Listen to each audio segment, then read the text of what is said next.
Okay, hello and welcome to the fifth week of New 303, Hypotheses of the Unconscious. So last time we were talking at some length, both about Jungian psychodynamics, and we'll be doing some callbacks to that. But we also started touching on the concepts of the multiple self in more detail, and concepts of dissociation and integration. Today, we're going to layer that with some additional concepts. But first, I wanted to talk, initially speaking, about a couple of other fascinating instances of dissociation to continue to sort of expand our view on that subject.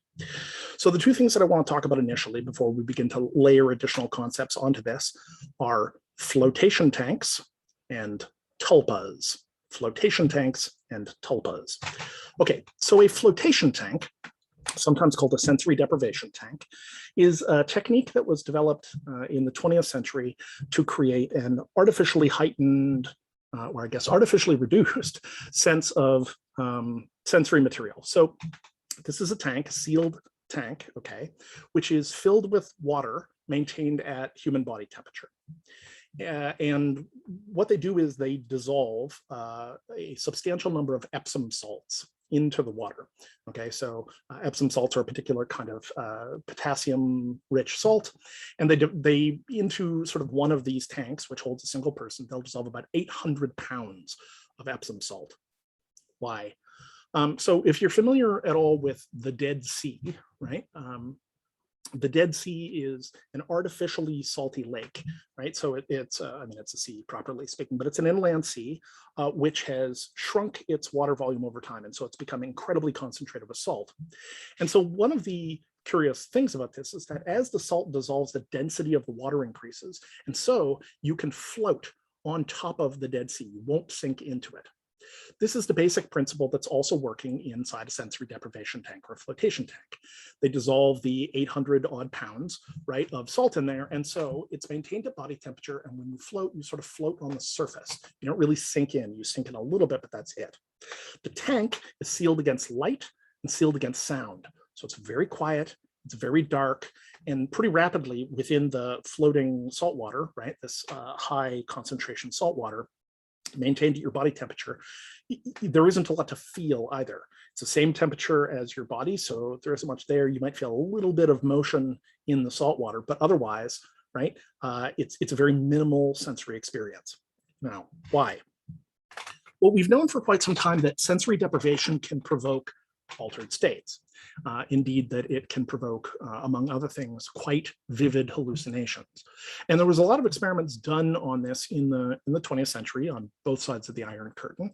Most famously, John Lilly, who was a researcher that did quite a bit of work with sensory deprivation tanks, as they were known at the time, or as they're called now, flotation tanks, had done quite a bit of work with the altered states that are produced when one is in the tank for a length of time.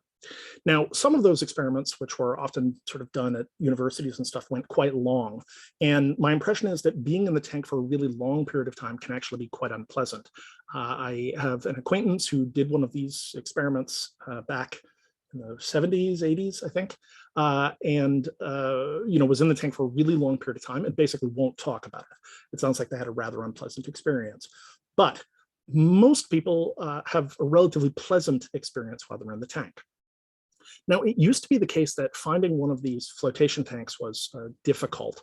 The first time I ever tried one in Toronto, there was only one tank in the city, only one available tank. It was like $150 an hour. It was quite expensive. Since then, flotation has had something of a renaissance. And so you can actually find float tanks in a number of locations, right, around the city. Sometimes spas will maintain them. My understanding, although I haven't seen them with my own eyes, is that Google actually keeps them at Google headquarters because they're often deemed to be useful for sort of creative pursuits and so on and so forth.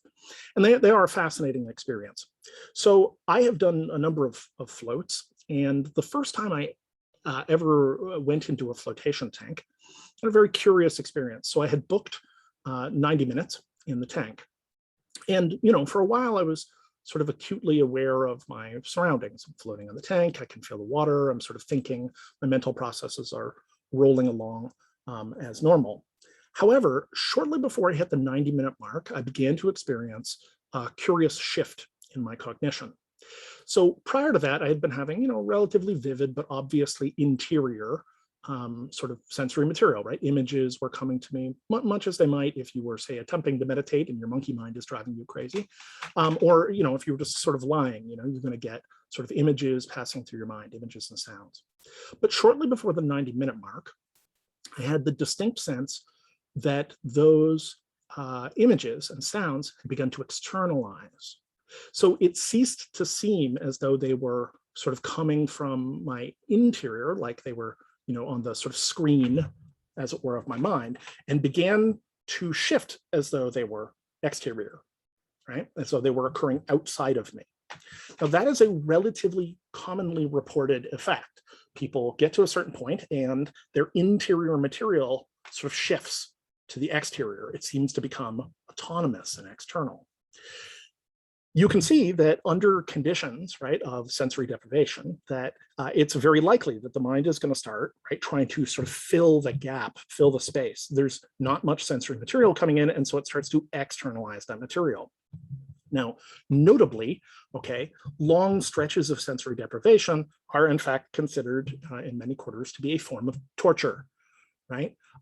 So much so, in fact, that there has been an ongoing critique about within the prison system, the use of solitary confinement, right? Which, while it isn't a float tank, does put people in a small, isolated, largely featureless room for really long periods. And people will report their mind becoming sort of hyperactive under these conditions, right? Often in a somewhat uncontrolled way. So again, the duration that you are doing this is, a relevant factor. But under controlled conditions in the float tank, people often report this sort of cusp, right? This threshold where once they get to a certain point and the sensory deprivation has kind of set in and they've settled, the contents of their mind seemingly externalize. Now, why is this relevant from the perspective of dissociation? As we discussed last time, right, the brain is constantly in a sort of a shifting flux of areas that integrate their information processes and areas that then separate, dissociate. And that's associated with a broad number of altered states, right, where you get sort of dissociation. It seems that under the conditions of the float tank, what is happening is that a normally tightly integrated, right, cognitive process, your sort of imagination, right, your inner stage, right, normally tightly integrated with your consciousness, instead begins to dissociate. And as it begins to dissociate, as it begins to separate out in this way, it takes on a seemingly autonomous character. It seems to be outside of you, right? So this is quite important when we're considering it, right? There isn't a lot of external input. And so, right, the capacity of the mind gradually separates, it dissociates out. And once it dissociates to a certain point, the content, right, that is being generated by the dissociated part seems to be an external factor. This is something that will come up repeatedly. And so I sort of want to make this particular test case. I've never done a float tank. I'm not sure not sure how active the float tank places in Toronto are during the age of COVID, but there are, as I said, a number of float tanks in the city, and it is something that is well worth trying if you're interested in this sort of thing.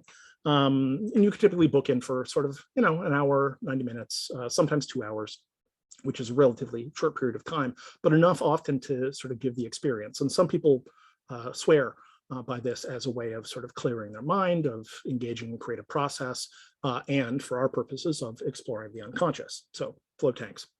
I, in fact, had lined up to do some float tank research immediately before lockdown occurred. So I was in talks with one of the float tank places in the city. And unfortunately, like many research projects, all of that has had to go on hiatus until such time as we get past the plague.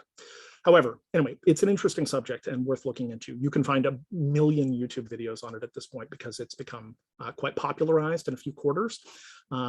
People have talked about it, and the designs of float tanks have become considerably more sophisticated. Commercially available float tanks are expensive, but sophisticated. Indeed, when I co-founded the Consciousness and Wisdom Studies Laboratory with John Vervaeke about 10 years ago, I will admit that one of the key reasons that I wanted to do this was that I wanted to figure out a way to get the university to both pay for and store a sensory deprivation tank. So a flotation tank. I wanted to figure out some way to get funding so that I could get a float tank and do some float tank experimentation, some science with that. Alas, every time I brought it up, this has been shot down. So they haven't let me put a float tank in yet, but fingers crossed, someday they will. In any event, flotation tanks. So, right, as the stimulation goes down, right, we see a dissociation. When dissociation occurs past a certain point, the drop off in the integration of the information between the two areas makes the dissociated region seem externalized. Okay, so that's very important. Now, second one, and this is something I'm only going to touch on briefly today because we're going to pick it up in greater detail in a future lecture, but it's a concept called a tulpa. So this is a practice which originates within Tibetan Buddhism, so certain schools of sort of Tantric Vajrayana. And essentially speaking, it's a ritual practice whereby the practitioner uses intense meditation, visualization, and concentration techniques to attempt to visualize into being an artificial ghost or tutelary deity.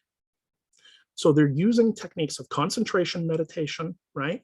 Focused concentration, visualization, and ritual in order to attempt to create a stable and seemingly autonomous artificial ghost or tutelary deity. Conventionally, the way that this works is that they sort of choose one of the sort of tantric Buddhist deities, right? So like Red Terra would be an example of this, but there's lots of them, right? They might have a patron kind of deity. And the idea is that within the framework of the ritual, they are attempting to repeatedly visualize, okay, this figure, right? So they spend like long hours of meditation trying to visualize this figure. And the goal is to visualize until the point that the figure has an apparent autonomous stability. That is to say that you literally see it, right? So you can see it, it becomes stable.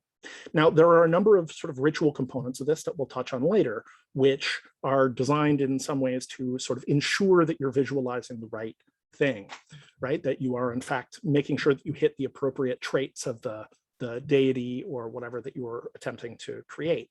But the point within this particular school of Buddhism is that you're not sort of summoning, right? You're not summoning this tutelary deity or ghost. It is artificial. You are creating it.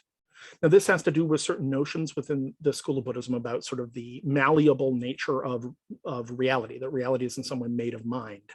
And so the idea is that once you have gotten this figure to take on an apparent autonomous stability, right, that they appear before you in a stable way, you then break the figure down, right? So you then work on dissolving them. And in so doing, the idea is that you are demonstrating the sort of malleable nature of reality, that reality is made of mind within this practice. However, we can look at this in a relatively naturalistic way without invoking that kind of exotic metaphysic. And we can ask ourselves, like, well, what's going on there? Now, there's some interesting things within these reports. For one thing, very often when people move to attempt to dissolve these figures that they have sort of visualized into being, right? The figures don't like it, like they resist, they'll fight back. This is, again, you know, the sort of thing that seems very spooky. But if we look at it within this sort of multiple self dissociation framework that I'm proposing to you, it actually becomes a little easier to grasp, right? You know, in the course of doing this kind of visualization, well, what is it that people are doing? Let's say for a second that what they're doing is creating kind of a stable mnemonic figure, right? And then gradually taking it to the point where they dissociate it from their regular consciousness so that it has this apparent external reality, but in a stable fashion, right? The thing is that having done so, right, why is it going to fight back in some sense? Like, why is it not going to want to be dissolved?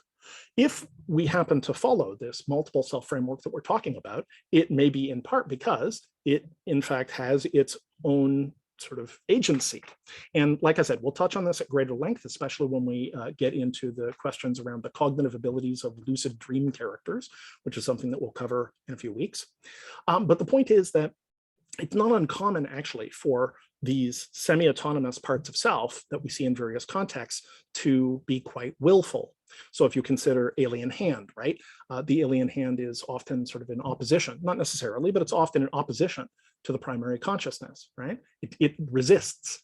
Likewise, just in terms of, whatever, everyday common experience, as I mentioned, right? Complexes, when you're dealing with complexes in the Jungian sense, very often likewise have this kind of semi-autonomy. They don't sort of want to be bullied. You can't just push them around, right? You can't cut your shadow off at the feet, because doing so, in fact, pushes them further away from consciousness. You reduce your relationship to them, and then, right, they can impinge on you. So you can imagine that having sort of separated out a component of mind in this way, right, that the component of mind then having, right, separated out from the core complex of consciousness and taken on its own intrinsic semi-autonomous agency is thus going to not want to be dissolved, right? And indeed, this is reflected in the accounts of tulpas. When we look at these things, they often resist. And there are some, really sort of spooky ghost story versions of this that you will get in sort of Tibetan folklore, where having sort of improperly ritually sealed the area, these things get loose. So there's an interesting, albeit apocryphal, example in Magic and Mystery in Tibet, which is a sort of fascinatingly strange book published by a woman who ventured through Tibet when it was mostly closed to outsiders in the 1920s. And, she recounts having gone through this experience to meditate a fat, jolly monk into apparent existence, but she didn't really pay attention to the rules. And so shortly thereafter, she has villagers all over the place complaining that this monk, who is increasingly sort of lean, skinny, and mean looking, right, starts like pestering people, jumping out at people and stuff, looking for their attention. Now, that's a ghost story. You can take that or leave that. It's a little bit spooky. But the point is, right, even if we don't take that at sort of face value, even if we don't accept the metaphysics that it's a purely independent being, it's clear that this is meant to underline this notion of its agency and apparent autonomy. So we're going to talk more about that when we talk about ritual and magic, but I wanted to sort of underline that as another fascinating example of sort of the interface between practice, altered states, dissociation, and apparent autonomy, a multiple self kind of framework. Okay. I wanted to talk about that before, but I recognized that the lecture was already getting long and there's a limit to how much I can wedge in and expect you guys to watch it. Okay, so coming back to this question of dissociation integration. As I mentioned, the brain, we know, is in a constant state of flux, okay? Now, to some extent, this is a question of neuroplasticity, which we've already discussed, right? The brain is not a static set of wires. It's much more like a squirming collection of agents, right, which are attempting to compete in a Darwinian fashion for resources, et cetera. And the brain is constantly reconfiguring itself. Right? When you learn something, when your mind is changed, right, our best guess about this in terms of brain physiology is that literally it is changing your brain, right? Your brain is changing itself. And there are, of course, cases involving neuroplasticity where we see the brain, essentially speaking, developing new capacities, right? So to quote John Vervaeke on this, the brain is a machine of machines that can turn itself into new kinds of machines, right? Literacy, as I mentioned previously, is a good example of this. Kids naturally pick up speech, but when it comes to literacy, it's the kind of thing we have to drill, right?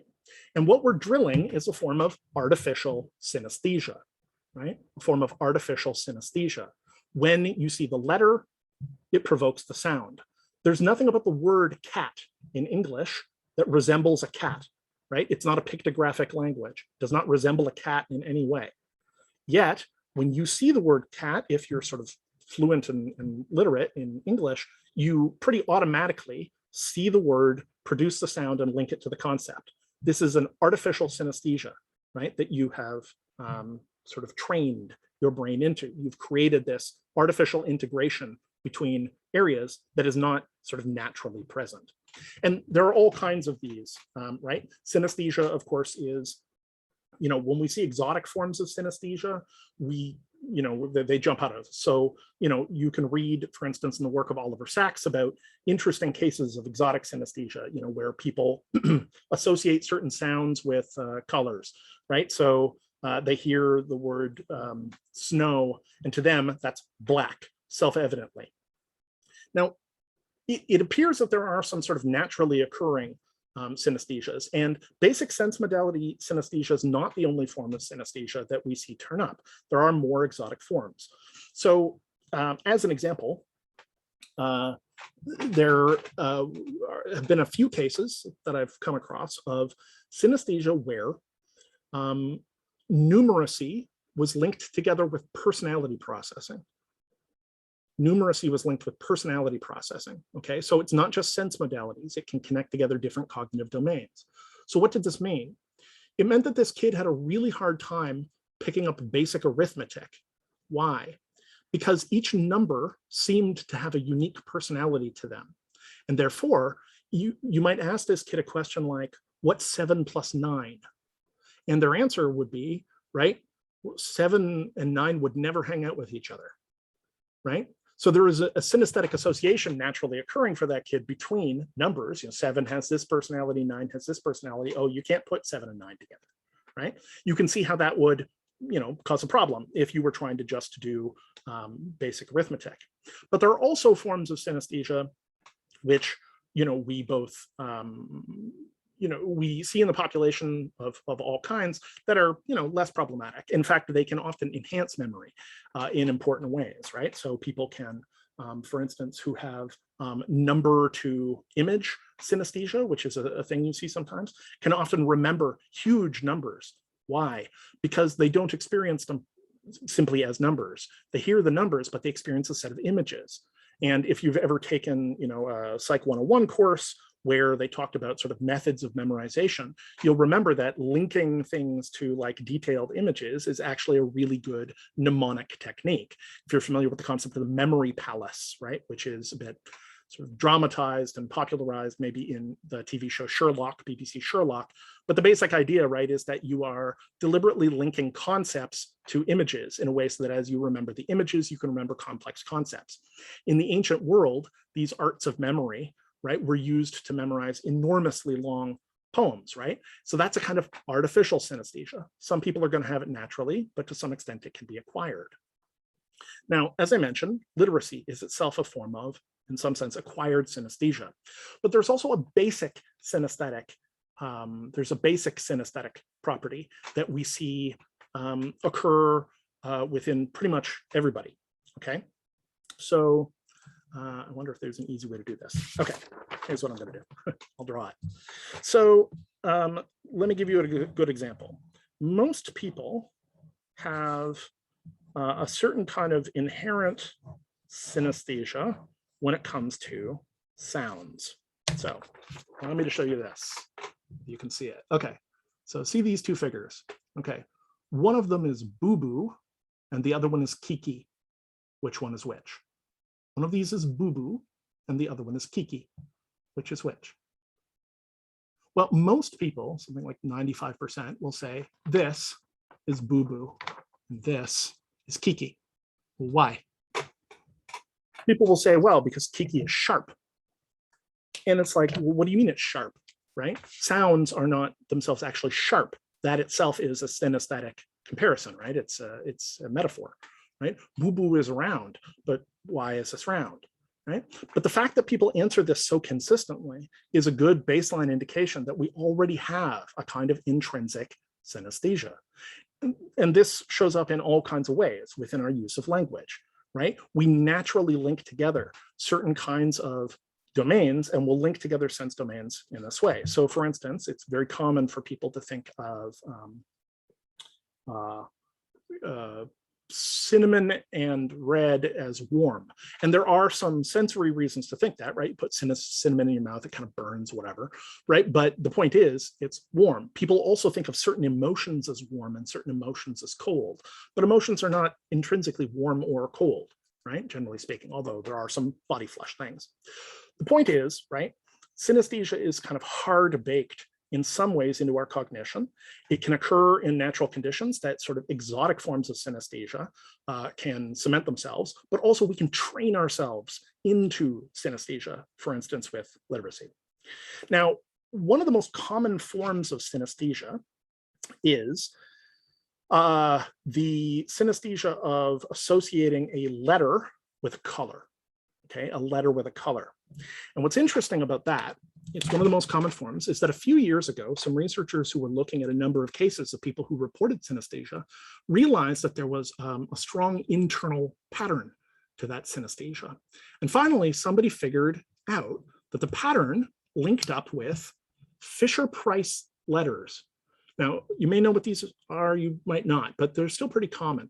So these are like magnetic colored plastic letters that people stick on the fridge. Kids often, right, have them on the fridge. And there is a specific linkage, right? The A is a certain color, the B is a certain color, and so on and so forth. What these researchers found was that in, right, a large proportion of these synesthesia cases where people were associating specific letters with colors, the scheme that they had associated was the scheme of the Fisher-Price letters, right? Because they're always the same.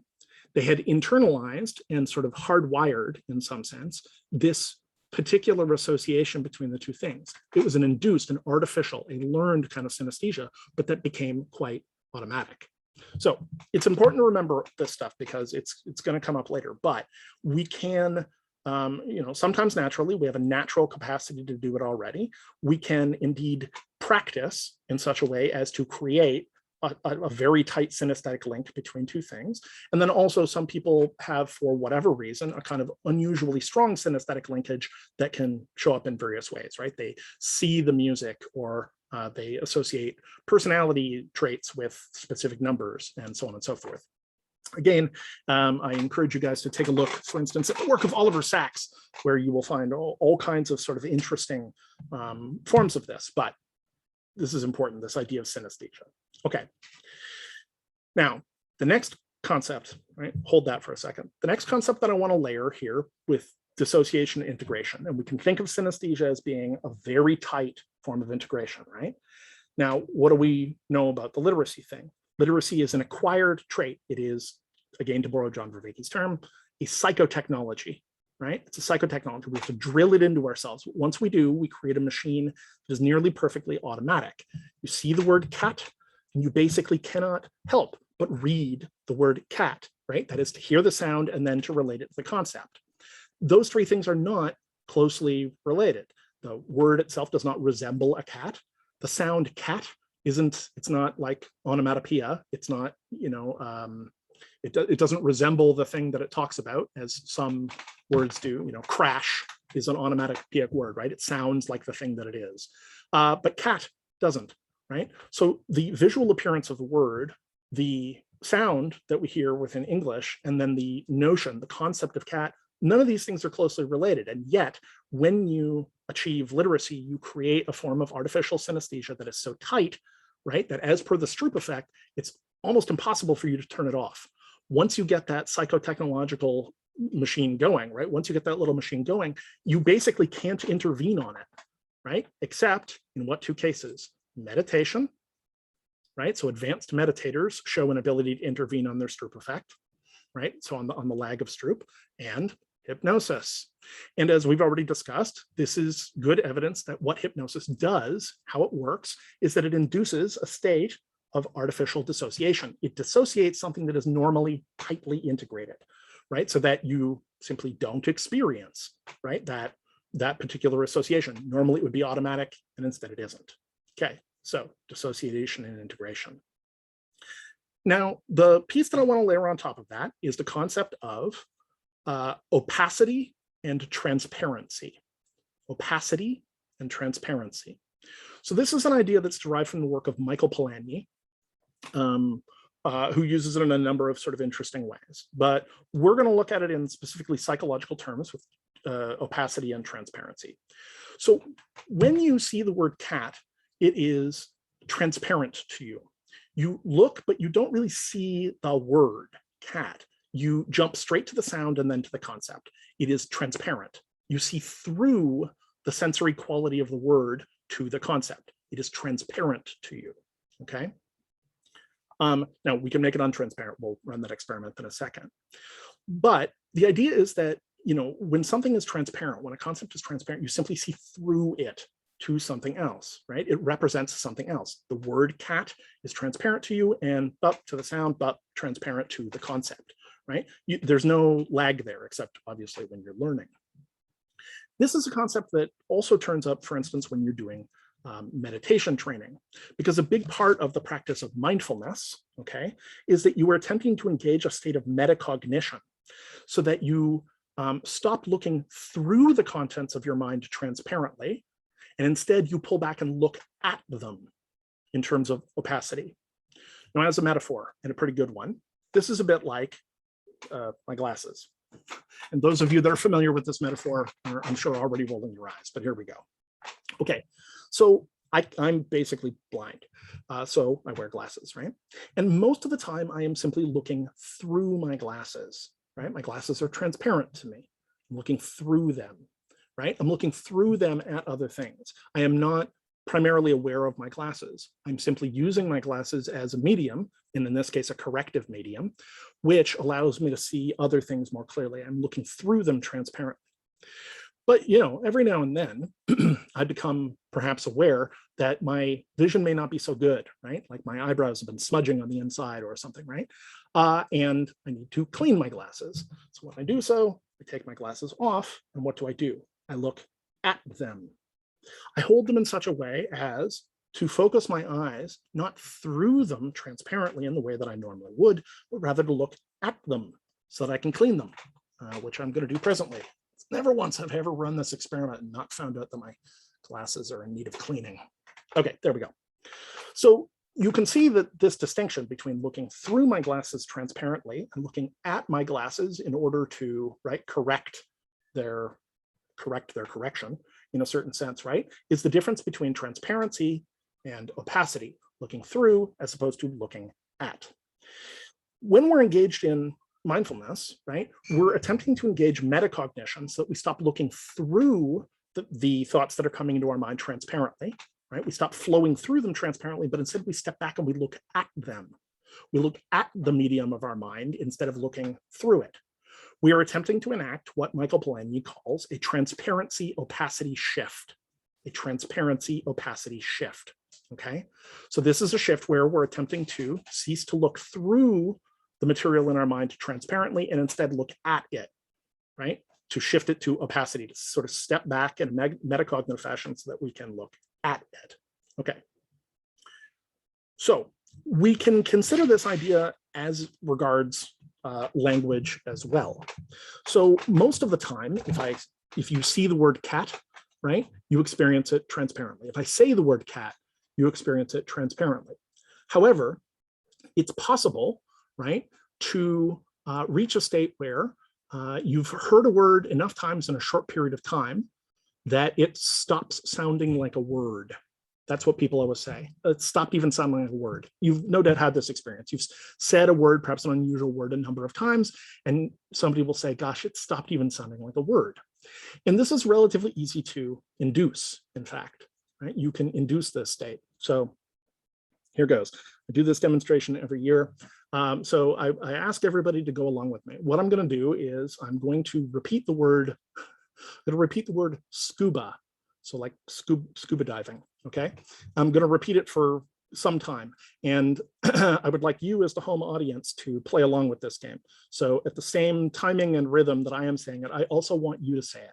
And what I want you to do is, as you're saying it, I want you to pay attention to this shift in transparency and opacity, okay? I want you to pay attention to the shift in transparency and opacity.